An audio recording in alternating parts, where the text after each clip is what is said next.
The chamber was supposed to be a place of seriousness, a room where words carried the weight of a nation's struggles and triumphs. But when Jasmine Crockett rose to speak, something unexpected cut through the air, a laugh. Tommy Tuberville, leaning back in his chair with smug satisfaction, let out a chuckle so sharp, so dismissive, it cracked like a whip across the silence. It wasn't the kind of laugh born from humor. It was the sound of arrogance, condescending, meant to belittle, meant to reduce her presence to nothing more than an annoyance. The cameras caught it, the microphones picked it up, and for a moment, the entire chamber seemed to tilt. You could almost hear the collective intake of breath, as though the room itself knew that Tuberville's laughter had crossed a line. This wasn't just about politics anymore. This was about respect. Respect denied, respect demanded, respect about to be reclaimed. Crockett's eyes didn't flinch. She stood there, shoulders squared, calm as a storm gathering over the horizon. The kind of calm that tells you something bigger, something heavier, is on its way. She didn't fire back with anger. Not yet. Instead, she let the silence stretch, and that silence was louder than any retort she could have given in that moment. It was the silence of dignity refusing to bow. Tuberville smirked, unaware of the tidal wave he had just set in motion. He leaned back further, as though mocking her restraint. But what he didn't know, what no one in that chamber knew, was that Jasmine Crockett was holding on to something powerful, something not crafted for political theater, not rehearsed for applause. No, she carried words that came from a place deeper than politics, words written decades before, in the ink of sacrifice and the blood of service. It was a letter her father had written during the Vietnam War, when the fate of young men hung in the balance of duty and danger. A letter that had survived time itself, carrying within it the echoes of a soldier's courage and a father's devotion. And as Tuberville's laugh faded into an uneasy hush, Crockett knew it was time. Time to remind not just him but the entire country of what true honor sounds like, because laughter fades. But truth endures. And when she unfolded that letter, the room would never be the same again. The laugh lingered in the air like smoke after a fire, and with it came the weight of history pressing down on the moment. This wasn't just a senator mocking a congresswoman. No, this was the echo of centuries of dismissal, the age-old pattern of arrogance mocking dignity, of privilege mocking sacrifice.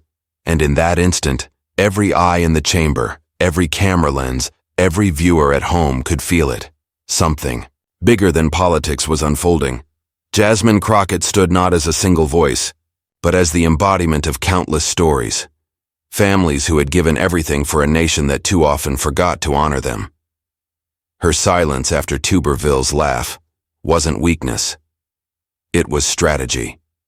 She allowed the weight of his disrespect to hang heavy in the air because she knew that when she finally spoke, her words would carry the power of generations. But let's step back. Why did this moment matter so much? Because at its core, the clash between Crockett and Tuberville was about values, the kind of values America claims to hold dear: respect for service, honor for sacrifice, and dignity for those who dare to speak truth in hostile rooms. Tuberville's laughter was more than rudeness. It symbolized a dismissive attitude toward those values, a public reminder of how arrogance can corrode the very fabric of democracy. And Crockett? She represented something different entirely. She represented the idea that dignity, even under fire, is more powerful than mockery. She represented resilience, the kind that doesn't crumble when insulted but rises, stronger and clearer. The stakes, then, weren't just about one hearing or one exchange. They were about the soul of the nation. Was America still capable of honoring sacrifice when arrogance mocked it? Could the truth of a soldier's letter still pierce through the noise of political theater? Behind the scenes, aides shifted uncomfortably, sensing that this exchange was destined to go viral. Journalists tightened their grips on pens, cameras, zoomed closer, ready to capture the eruption. The country, divided as it was, had grown addicted to moments like this. Political theater turned into moral battlegrounds, where heroes and villains played out conflicts that reached far beyond Capitol Hill. And Crockett knew all too well that she carried a story no one in that chamber could laugh away. A story inked in the pain of her father's youth, written under the weight of a war that stole so many futures yet also proved the measure of devotion. That letter wasn't a prop. It was testimony. Testimony her father had entrusted to paper when bullets ripped through jungles, when the uncertainty of survival was a daily shadow. The stakes weren't merely political. They were personal. They were national. This wasn't just about Crockett defending her honor. It was about defending the honor of every family who had sacrificed while others mocked from a safe distance. And as she adjusted her papers, Tuberville still smirking across the aisle, the tension thickened. The room itself seemed to lean in, waiting. Because when dignity prepares to speak against arrogance, when sacrifice prepares to confront mockery, the outcome is never in doubt.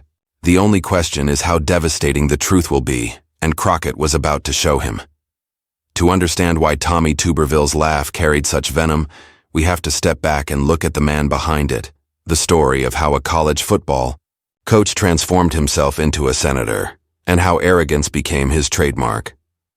Tuberville's rise was not the story of service or sacrifice. It was the story of bluster, of charisma polished on the sidelines, of a man who learned early that shouting louder often worked better than standing taller.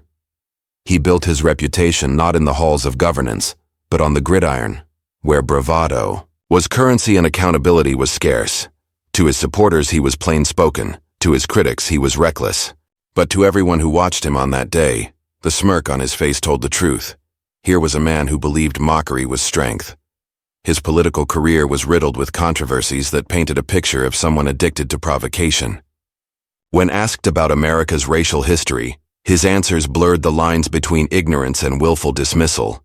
He famously stumbled over discussions of military readiness, even as he postured as a defender of the armed forces. His remarks about white nationalism in the military sparked national outrage, not because he misspoke, but because he seemed to cling to his words long after the damage was done. Tuberville didn't apologize. He doubled down. Again and again he embraced the role of provocateur, wearing arrogance like a badge of honor. And that's the key to his villainy. Not simply ignorance, but pride in that ignorance. In an age when humility and listening are rare commodities, Tuberville made it clear he had no interest in either. His laugh at Crockett wasn't just spontaneous. It was the culmination of a long history of belittling those he saw as beneath him. It was the sneer of someone who believed power meant never having to take another person seriously. Contrast that with the image he tried to project to his base, a man of the people, a straight talker who cut through the noise. But peel back the eye curtain, and what emerges is a pattern of hypocrisy. He claimed to support the troops, but his actions revealed blind spots big enough to swallow that claim whole. He talked of respect, but his behavior showed little. He campaigned as a voice for rural America, yet too often he used his platform not to uplift but to provoke, to divide, to mock. There's something uniquely dangerous about a politician who treats leadership like a football game, wins and losses, cheers and boos, with no understanding of the lives caught in between. Tuberville carried that mindset into the Senate, where dignity was often replaced with chest-thumping bravado. And in that chamber, the laugh he unleashed at Jasmine Crockett was no accident. It was the natural extension of a worldview that saw others not as equals, but as obstacles to be ridiculed. But arrogance always plants the seeds of downfall. In mocking Crockett, Tuberville underestimated her. He thought the hearing was a game, the chamber his arena, his laugh the touchdown celebration. What he didn't realize was that this time, the field was different. This wasn't football. This was history. And the very values he pretended to defend, honor, sacrifice, service, were about to be weaponized against him in the form of a letter written long before he ever knew the cameras would one day find his smirk. For Tuberville, the laugh was instinctual, thoughtless, but that thoughtlessness is what made it so revealing. It exposed the hollow core of his persona, the gap between what he claims to stand for and how he behaves when faced with someone who embodies those values more authentically than he ever could. And that's what made the moment electrifying. Viewers didn't just see a senator laugh at a colleague. They saw the culmination of years of arrogance condensed into one smirk. They saw a man who built his image on bluster suddenly standing, on shaky ground, unaware that the very history he dismissed was about to turn on him. Because arrogance can mock. It can laugh. But it cannot stand when dignity answers back with truth. And as Tuberville leaned back in his chair, his smirk still lingering, Jasmine Crockett was preparing to show him, and the world, what truth really sounded like. Before Jasmine Crockett ever stood in that chamber, facing down the smug laugh of Tommy Tuberville, her story had already been written in the quiet sacrifices of her family and the grit of her own journey. To understand why she didn't flinch, why her silence cut sharper than any shout, we have to step into her world. Not the spotlight of politics, but the foundation that shaped her resolve. Jasmine Crockett was raised in a household where dignity was not just a word, but a way of life. Her father, a Vietnam veteran, carried the weight of battles fought thousands of miles from home. He didn't speak often about the horrors he endured, but the evidence was always there, in the scars he bore, in the discipline he instilled, and in the reverence he held for the freedom he fought to protect. For Jasmine, the lessons were clear. Courage isn't loud, sacrifice isn't glamorous, and service is never something to mock. Growing up, she watched her father wrestle with the memories of a war that America itself struggled to reconcile. The country that sent him to the jungles of Vietnam was not always eager to welcome him back as a hero. Yet in their home, he was more than a soldier. He was the rock, the compass, the man who taught her that standing up for what's right is the truest form of honor. His letter, written during those tense nights overseas, was a testament not only to his love for his family, but to his unwavering belief in duty. That letter became a relic of resilience, a reminder that no matter how chaotic the world became, principles mattered. Jasmine absorbed these lessons and carried them into her own battles. Long before she entered politics, she had to fight for her place in classrooms, in courtrooms, in spaces where her voice was underestimated. She faced the double burden of race and gender, often being told directly or indirectly that she didn't belong. But each slight only steeled her resolve. Her father had endured the jungle. She could endure the boardroom. He had faced bullets. She could face sneers. Her career as an attorney sharpened her fire. She didn't just practice law. She wielded it as a weapon of justice for those whose voices had been silenced. In court, she was relentless, her arguments laced with both logic and moral weight. And every victory she earned wasn't just for her clients. It was for the principle that fairness should never bow to power. So when she transitioned into politics, Crockett didn't do so out of vanity or thirst for recognition. She stepped into that arena because she knew the stakes were too high to leave the fight to others. For her, public service wasn't a career move. It was a continuation of her father's legacy, a different kind of battlefield, but a battlefield, all the same. And this is why Tuberville's laugh carried such a sting. It wasn't just disrespect toward her personally. It was disrespect toward everything she represented. The soldier who had written that letter in the dim light of a foreign jungle, the little girl who had grown into a fighter, the attorney who had defended the voiceless, and the congresswoman who now carried all those histories on her shoulders. Her calm composure in the face of Tuberville's arrogance wasn't born overnight. It was cultivated through years of endurance, sharpened by the memory of her father's sacrifices, and anchored in the knowledge that she carried a legacy far more enduring than a laugh. She had been underestimated her entire life, and each time she had proven her doubters wrong, not with noise but with undeniable truth. The letter was her secret weapon, yes, but more than that, it was a symbol. A reminder that her father's service was not some dusty relic of history. It was alive in her voice, in her courage, in the way she refused to let arrogance go unchallenged. She knew that when she read it, aloud, the room would feel what she had felt her entire life. That dignity cannot be mocked, and sacrifice cannot be erased. In that chamber, with cameras rolling and Tuberville smirking, Jasmine Crockett wasn't just another congresswoman. She was the daughter of a soldier, the product of a lifetime of battles against dismissal, and the vessel of a truth too powerful to be ignored. She had come prepared not with anger, but with testimony. and that testimony was written in the hand of a man who had faced death so that his daughter could stand in that very room, holding her ground. Tuberville had his laugh. Jasmine had her legacy, and when she unfolded that letter, history itself would speak through her voice. Because while arrogance may echo, dignity endures forever. The hearing pressed on, but the air was heavier now, charged with an invisible current that everyone could feel. Tuberville sat back, still wearing that half-smirk, as though he believed he had already won whatever game he thought he was playing. But Jasmine Crockett knew better. She had been here before, not in this exact chamber, but in battles where respect was withheld, where she had to fight to be heard, to be seen, to be taken seriously. The exchange began like so many others. Tuberville, tossing out barbed remarks with the casual arrogance of a man who thought his seat granted him superiority. His words dripped with the kind of condescension that doesn't even try to hide its contempt. Each phrase seemed engineered to provoke, to belittle, to strip dignity from the moment.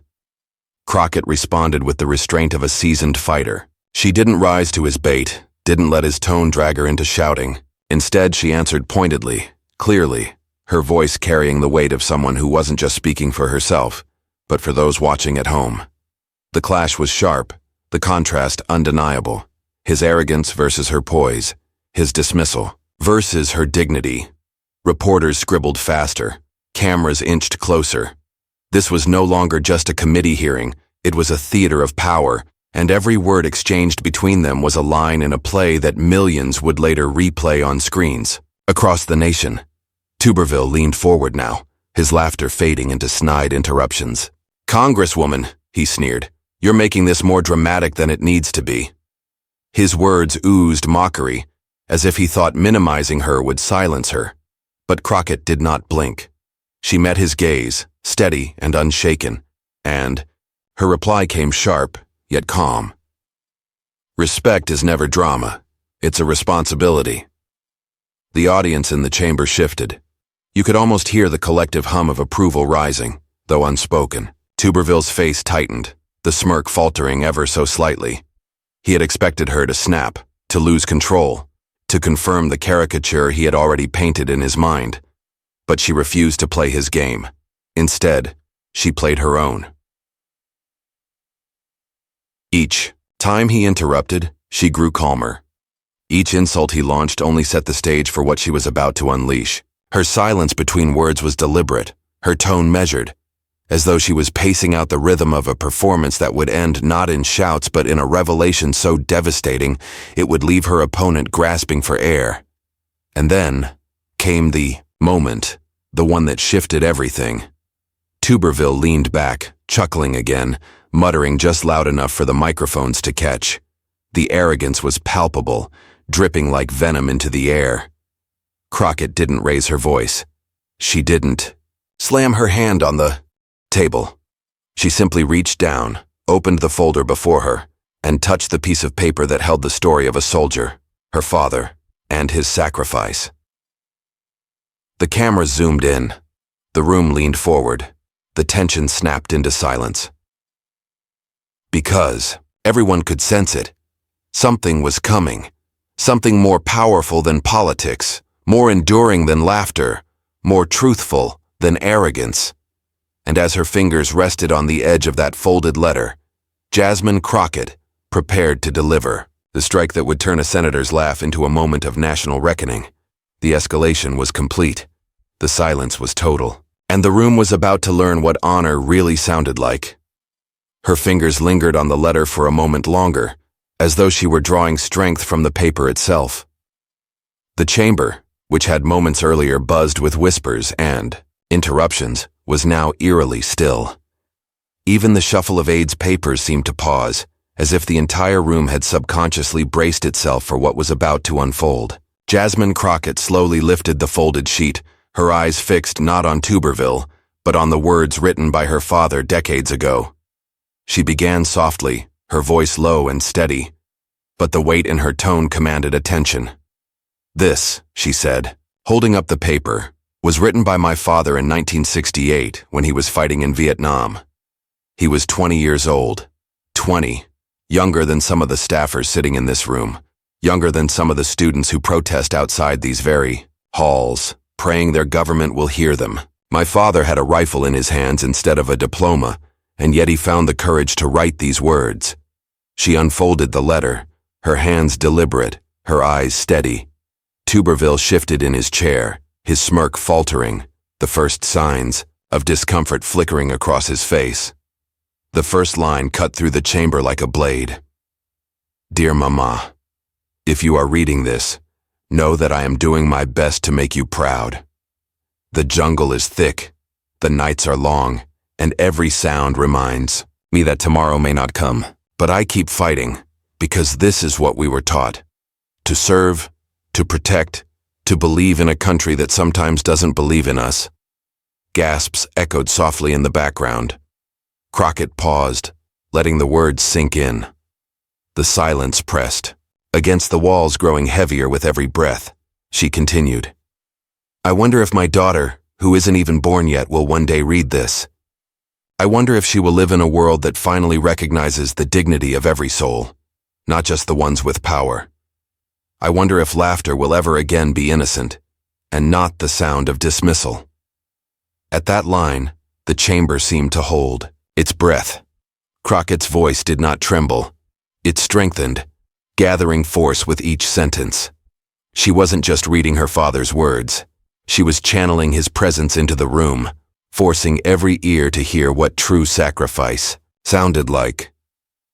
Tuberville leaned forward now, his arms crossed tighter than before, his face stiff. The cameras caught him blinking rapidly, the smug grin long gone. Crockett glanced briefly toward him, not to gloat, but to drive the point home. Senator Tuberville, she said, her tone sharpening. When you laughed at me, you weren't laughing at Jasmine Crockett. You were laughing at the daughter of a soldier who faced death so you could sit comfortably in that chair.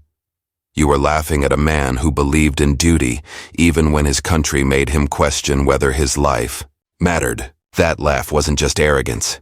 It was disrespect, not only to me, but to every American who has ever worn the uniform. The chamber erupted in murmurs, reporters scribbling furiously, cameras flashing as though they too couldn't believe the electricity in the moment. Crockett raised her hand, and the room fell silent again. She returned to the letter.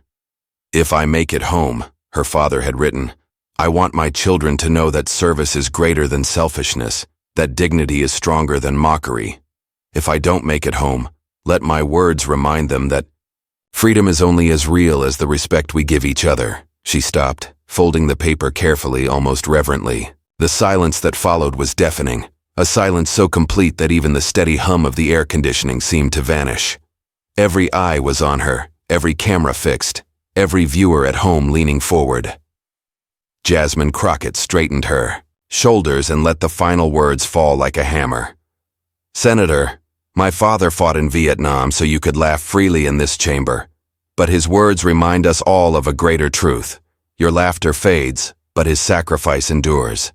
And as long as I stand here, I will carry that sacrifice with me. I will not let your arrogance rewrite what he bled for. The chamber exploded, not in chaos but in stunned reaction. Some gasped aloud. Others clapped despite the formality of the setting, a ripple of applause breaking through protocol. Reporters exchanged wide-eyed looks. The energy in the room was undeniable. History had just been made. And Tuberville? He sat frozen, his face pale, his lips parted as if searching for a retort that refused to come. His trademark laugh was gone, replaced by silence. For the first time that day, he wasn't the loudest presence in the room. He wasn't the smirking provocateur. He was the man who had been silenced. Not by volume, not by force, but by truth. Crockett lowered the letter onto the desk in front of her hands steady, her gaze unbroken. She didn't gloat. She didn't smile triumphantly. Instead, she carried herself with the dignity of someone who knew she wasn't just speaking for herself, but for every veteran, every family, every person who had ever been dismissed or mocked yet continued to stand tall. The chamber was no longer just a room. It had become a stage where arrogance was stripped bare and dignity was crowned the victor. And those watching from home, the millions glued to their screens, knew they had just witnessed a moment that would be replayed, shared, and remembered for years to come. Because this wasn't simply a debate. This was a reckoning. And as the silence stretched, as Tuberville stared helplessly, Jasmine Crockett leaned forward slightly, her final words slicing through the air with precision. "Senator, you may have laughed at me, but tonight, the only sound America will remember is the voice of a soldier whose truth cannot be silenced." The room erupted once more, louder this time. Hashtags were already being born. Memes would follow within minutes. Commentators were already drafting their takes. But in that chamber, in that exact second, nothing mattered more than the truth that had just been unleashed. The mic had dropped. The battle was over. And Tommy Tuberville had no words left to hide behind. The silence that had swallowed the chamber lingered long after Jasmine Crockett set her father's letter down. For a moment, no one dared move. Senators shifted uncomfortably in their seats, glancing at one another as if searching for someone brave enough to break the tension. The gavel wasn't struck. The floor wasn't yielded. It was as though time itself hesitated, unwilling to interrupt what had just happened. Then, like a ripple spreading across still water, the reaction began. A murmur here, a hushed exhale there. Cameras zoomed in on Tuberville's face, capturing the pallor that had replaced his earlier smugness. He sat slouched now, his trademark bravado stripped away. His hands fidgeted slightly on the desk in front of him, as though grasping for a shield that wasn't there. Reporters knew they had struck gold. Fingers flew across keyboards, headlines practically writing themselves. Crockett's father's Vietnam letter silences Tuberville. From laughter to silence, a Senate showdown goes viral. The sound of clicking keys and hurried whispers filled the press box as the moment metastasized into history in real time. Outside the chamber, the reaction was immediate. On social media, hashtags erupted like fireworks. Choose Crockett mic drop. Chew Tuberville silenced. Chew Vietnam letter. Clips of her speech spread at lightning speed, cutting across ideological lines. Even those who disagreed with Crockett politically found themselves retweeting the video with comments like, "No matter your side, you have to respect this moment." The raw humanity of it transcended party, at least for an instant. In living rooms across America, families stopped mid-dinner to watch the replay. Veterans in VFW halls and retirement homes leaned closer to their televisions, nodding solemnly as Crockett's father's words echoed through the screen. Some wept openly, seeing their own sacrifices finally given voice in the halls of power. A veteran from Ohio posted, "I haven't cried in 30 years, but tonight I did. Her father spoke for all of us." Meanwhile, Tuberville's allies scrambled. Staffers whispered urgently behind him, their faces tight with unease. The usual confidence that accompanied his dismissals and jabs was gone. His defenders on cable news that evening would struggle to spin the moment, forced to pivot into vague accusations of grandstanding and emotional manipulation. But their words rang hollow compared to the raw footage circulating online. The image of Tuberville frozen, speechless, was impossible to erase. Crockett, for her part, didn't revel in the aftermath. She gathered her papers quietly, her composure unshaken. Unlike Tuberville, she didn't need a retort or a performance. She had already delivered something greater than a rebuttal. She had delivered a truth that resonated on a level no sound bite could touch. Yet the political ripple effects were undeniable. By the next morning, major outlets were running op-eds praising Crockett's courage. One headline read, "A daughter's voice, a father's legacy, the moment that redefined dignity in the Senate." Another noted, "Tuberville laughed. America didn't." For Tuberville, the fallout was harsher. Late-night comedians seized on the footage, contrasting his dismissive chuckle with his slack-jawed silence as the letter was read. Memes flooded the internet. One split-screened his laugh with the words "before," and his silence with "after." Another had the caption, "Laughter is cheap, sacrifice is priceless." But beyond the politics, beyond the memes, something deeper stirred. Veterans began writing in droves, sharing their own letters from war, their own stories of sacrifice that had gone unheard. Community groups organized online discussions. Teachers downloaded Crockett's speech to play in classrooms, framing it as a lesson in respect, service, and the power of truth spoken aloud. The ripple effect was undeniable. A single letter, pulled from the past, had cracked open the present. And as commentators across the spectrum weighed in, one phrase kept appearing again and again. A mic drop moment for the ages. The chamber, once a place where mockery often drowned out dignity, had been transformed into a theater of reckoning. Crockett had not only defended herself, she had elevated the debate, drawing from the sacrifice of a soldier whose words outlived him. And Tuberville, he had become the unwilling symbol of arrogance humbled, the man whose laugh had been swallowed whole by silence. It wasn't just that Crockett had won the exchange. It was that she had reframed the entire conversation. From that day forward, her father's letter was no longer just a relic from Vietnam. It was a weapon against dismissiveness, a reminder that behind every debate are real people, real sacrifices, real consequences, and America, watching with wide eyes and full hearts, knew they had just witnessed something rare, a moment when truth triumphed over theater, when dignity silenced derision, when history bent, if only slightly, toward respect. When the echo of Jasmine Crockett's words still lingered like thunder in the chamber, all eyes turned to Tommy Tuberville. He could not sit silent forever, not in a room filled with cameras, not under the burning glare of his peers, not with the nation already dissecting every twitch of his face in real time. His earlier smirk had dissolved into something unrecognizable, a strained half-grin, the expression of a man caught in the vice between pride and humiliation. The chamber waited. Tuberville cleared his throat, shifting uncomfortably in his seat. His voice, when it finally emerged, lacked the sharpness of the laugh that had sparked this storm. With all due respect, he began, his words dragging heavily. We're not here to read old letters. We're here to govern. We're here to deal with the issues facing America today. It was a flimsy shield, and everyone in the room knew it. He tried to mask his unease with volume, raising his voice just a notch too high, as if force could disguise the hollowness beneath. Look, I respect our veterans, he continued, his hand chopping the air for emphasis. Nobody respects them more than I do. But this is grandstanding. This is politics dressed up as emotion. The words fell flat. They were the kind of prefabricated lines that might have worked in a rally or a friendly interview. But here, against the gravity of a soldier's letter from the jungles of Vietnam, they sounded tinny, rehearsed, and deeply out of touch. The audience wasn't just listening to what he said, they were measuring it against what had already been said. And the contrast was damning.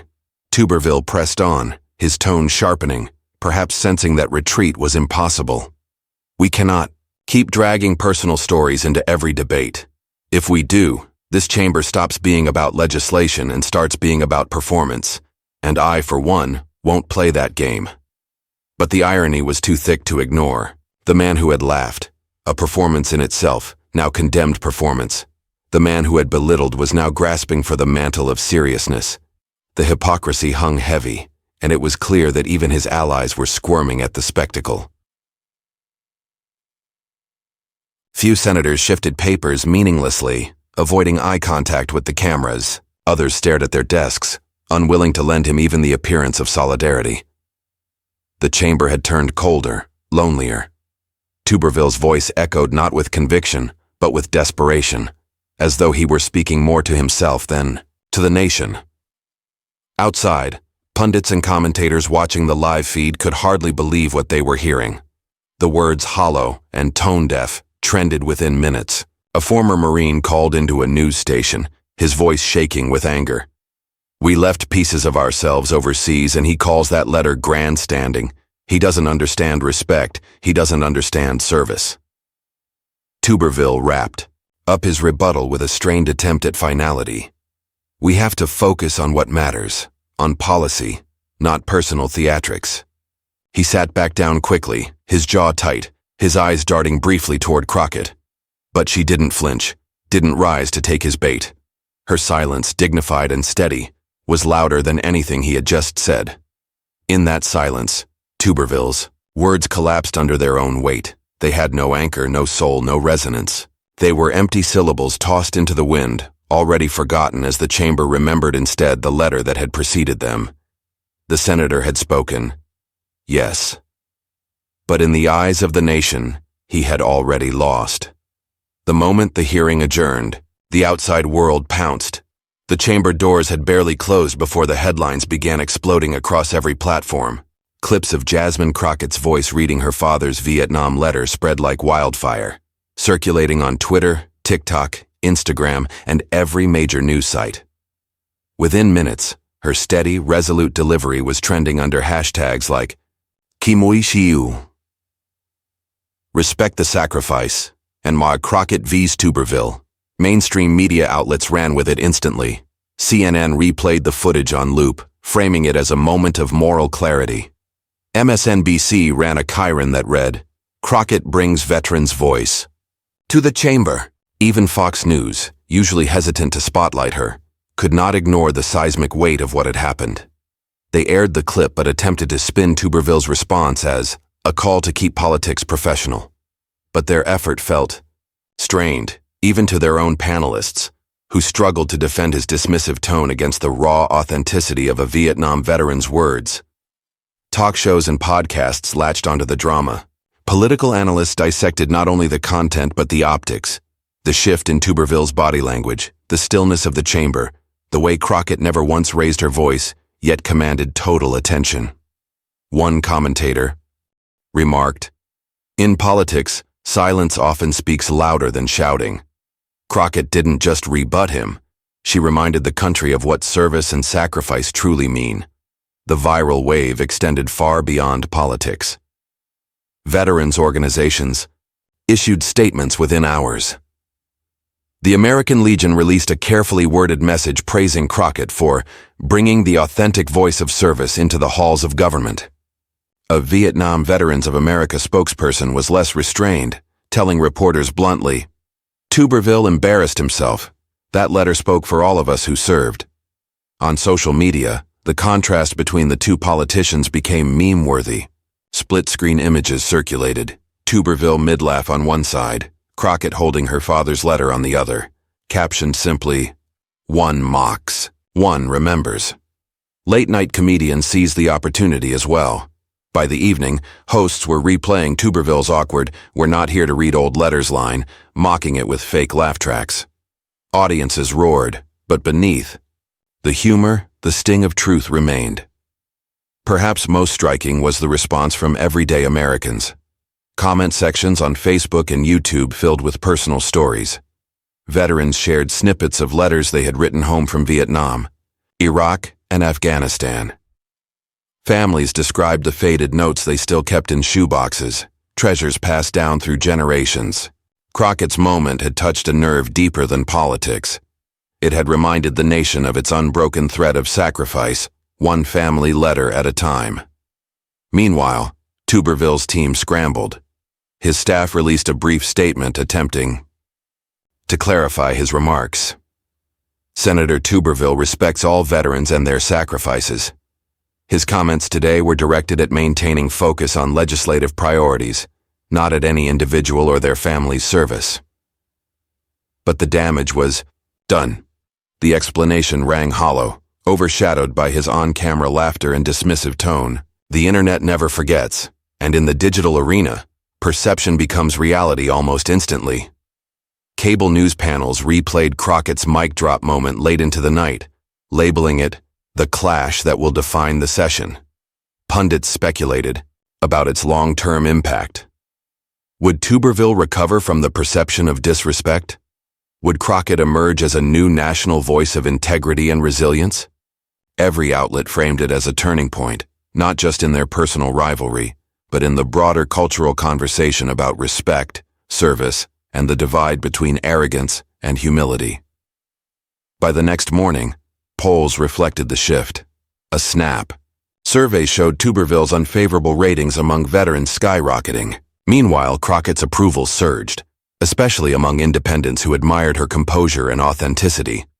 Newspapers printed front-page editorials praising her for reminding the nation that politics should never lose sight of humanity. In less than 24 hours, what began as a senator's laugh had ignited into a national reckoning. And the fire was only spreading. The days following the clash unfolded like a storm across the American landscape. What had begun as a heated exchange inside the marble walls of Congress had erupted into a cultural flashpoint, reverberating in living rooms, classrooms, and veterans' halls across the nation. Everywhere, people were talking about the letter, not just as a historical artifact, but as a living reminder of sacrifice.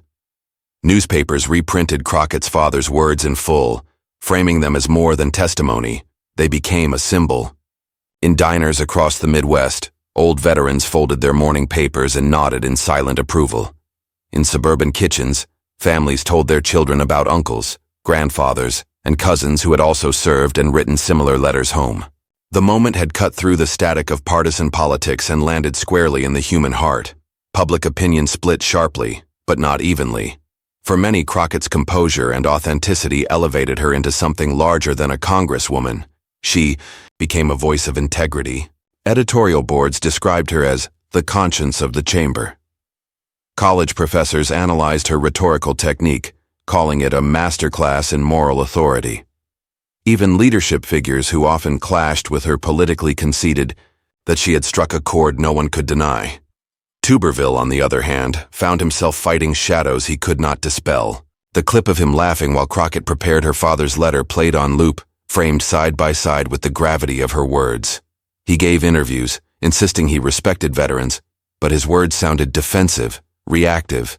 His reputation had taken a hit that no press release could undo. Polling revealed a steep drop in his favorability among veterans, military families, and even some of his core supporters.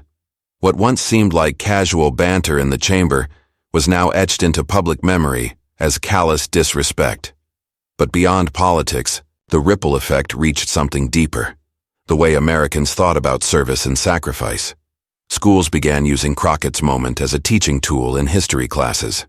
Teachers asked students to write their own letters home, as if they were soldiers in past wars, helping them grasp the human cost behind the headlines. Community groups held reading circles where families brought in letters from relatives who had served. Crockett's moment had ignited a movement of remembrance. Veterans. Groups amplified this momentum. Across the country, ceremonies were held not just on Veterans Day or Memorial Day, but spontaneously in the weeks after the exchange. In Dallas, an event was organized where Vietnam vets read aloud from their own letters, some trembling, some with tears in their eyes. In Alabama, even within Tuberville's home state, a veterans group staged a silent vigil outside his office, holding faded envelopes in their hands. The message was clear. These voices mattered. Crockett herself did not gloat. She gave no victory speeches, no self-congratulatory interviews. When pressed by reporters, she simply said, "This was never about me. It was about my father and men like him and the respect we owe to every family who's carried that burden." That humility only deepened her credibility. Americans are weary of grandstanding politicians, but Crockett's refusal to claim personal glory kept the spotlight where it belonged, on service and sacrifice. In the broader political arena, her moment began to be spoken of as a turning point in tone. Analysts noted that authenticity had triumphed over arrogance. "We live in an age of noise," one columnist wrote, but in that chamber, Jasmine Crockett proved that sincerity still cuts through. The clash became shorthand for a new political archetype, not the loudest voice but the truest one. The legacy of that day grew even larger as families began posting photos of their loved ones' letters online. Entire threads appeared where thousands shared scans of envelopes yellowed with time, words penned in pencil or fading ink. Some letters were joyful, some fearful, some desperate, but all were sacred. What Crockett had done was unlock a collective memory the country had neglected. Even years later, people would recall the moment vividly. Documentaries about the Vietnam War began including clips of Crockett's speech as a modern reminder of what those letters meant. A museum in Washington announced an exhibit titled Voices from the Front, Letters That Lived On, and at its entrance was a looping video of Crockett reading her father's words. For Tuberville, the legacy was harsher, though he continued to serve. The shadow of that laugh never left him. Political opponents invoked it in debates. Editorial cartoons depicted him as the senator who laughed at a veteran's sacrifice. In history's long memory, his chuckle was preserved not as levity, but as disrespect. But for Crockett, the moment became a cornerstone of her career. Not because it won her points, but because it resonated with something timeless. She didn't just defend herself against arrogance. She connected an entire nation back to the sacrifices that built it. In doing so, she reminded Americans of the line between politics and principle.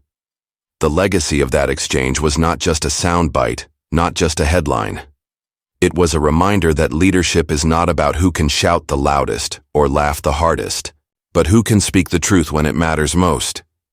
And in that chamber, on that day, Jasmine Crockett did exactly that.